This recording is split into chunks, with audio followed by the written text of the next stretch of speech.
Alright, ladies and gentlemen, welcome to another Starcraft 2 replay analysis. My name is Sentinel Gaming's Zenith. I am the competitive team manager. I am also a High Master Zerg player on the North American ladder. And I am here bringing you a replay analysis of a Zerg versus Terran on the map Ohana. This is a ladder game that I played on the map Ohana against Foxer, who is a player I played against a couple of different times. Last season he finished his ladder season at like 1,600, 1,700 points on the Masters ladder. He's a very strong Terran player, very close to GM level player. So this is going to be an exciting matchup.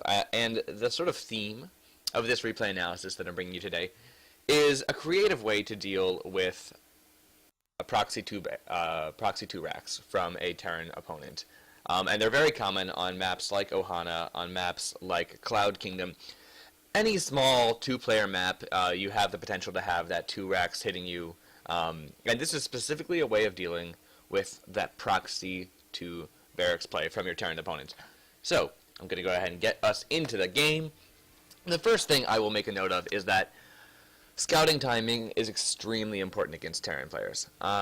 Against Protoss and Zerg, you can get away with not scouting so early or scouting at all really with any drones. But against a Terran player, I find it to be absolutely necessary, especially on these small two-player maps where your opponent could be doing anything like that 2 racks, a proxy 2 racks, or a command center first, or a gas first.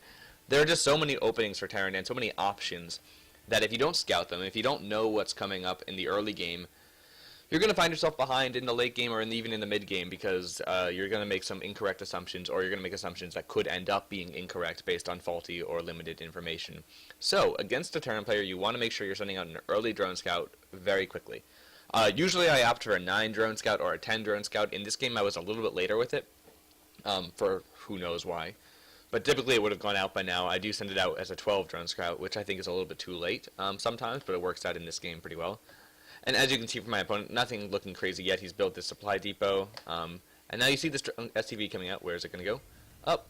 They're both going to leave. They're both going to leave and head up towards this area, most likely, to make those 2 proxy barracks. My drone scout's not going to scout them. Now, if I had sent this drone out a little bit earlier, it might have actually scouted them, which would have been really nice. But again, as I come in, what am I going to see? I'm going to see that my opponent has built a supply depot, that they have a command center, and that they have only 10 SCVs. Currently, this is fewer, at least 2, if not 3 SCVs fewer than he should have. So if your SCVs, if you come in, if you scout this, let me show you what I did just then. I had sent this drone down, was going to build my 15 hatchery just like you usually would in this matchup.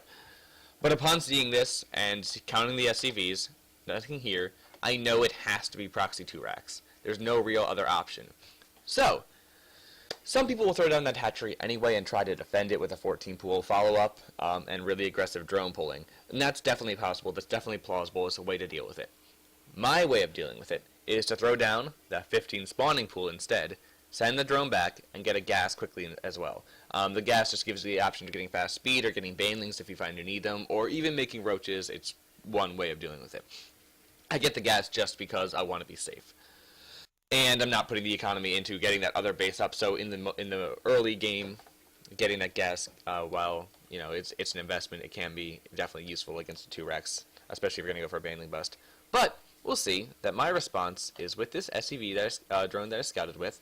I send it up here, hide it for a few seconds just because I want him to focus up here. I want him to focus on other things, and then I will send it over and build a proxy hatchery in the Terran opponent space. Now, this is a thing that has been done before, but it is not very common. It is not in the metagame for Zergs in terms of how they deal with the proxy 2 racks.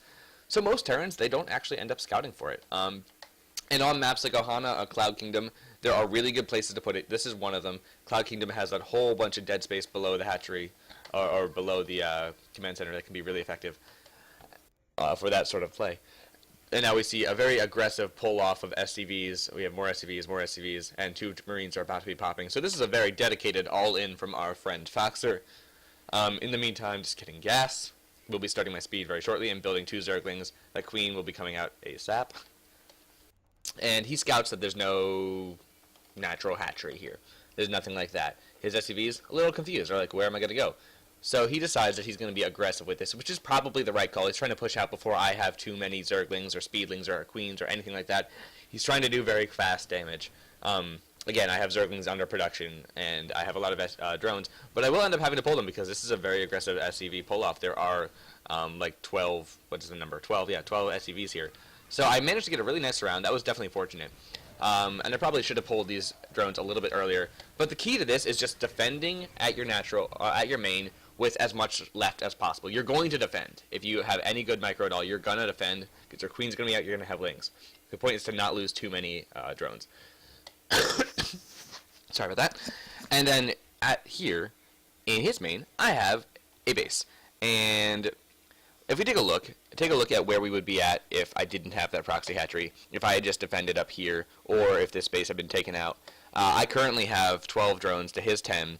He has 3 Marines, I have 6 Zerglings. You know, I have an advantage. I have gas. I could go for a Baneley bust of sorts. But a game in this situation, if there wasn't that proxy in-base hatchery, could go on for another 5-10 minutes at least. And if you want to end it quickly, you can just go for that proxy hatchery, because now that once these 2 lings pop out, these 4 Zerglings, he has 5 SCVs here, and that's it. His Marines are all up here. He's bringing back some SCVs, and these lings can just run in there, cut off all mining, and he just leaves the game because he knows that it is over. So that's a really clever way of dealing with proxy barracks that I find to be really effective against Terrans, even up to a very high level. So feel free to give it a shot yourself and let me know how it goes. Again, I am Sentinel Gaming's Zenith, www.sentinelgaming.net, or sGZennith on Twitter or YouTube. Check me out. Check out Sentinel Gaming. It's a great gaming community. I've been there for a year, and it's fantastic. So, you know what? That's it, guys. Thanks for watching.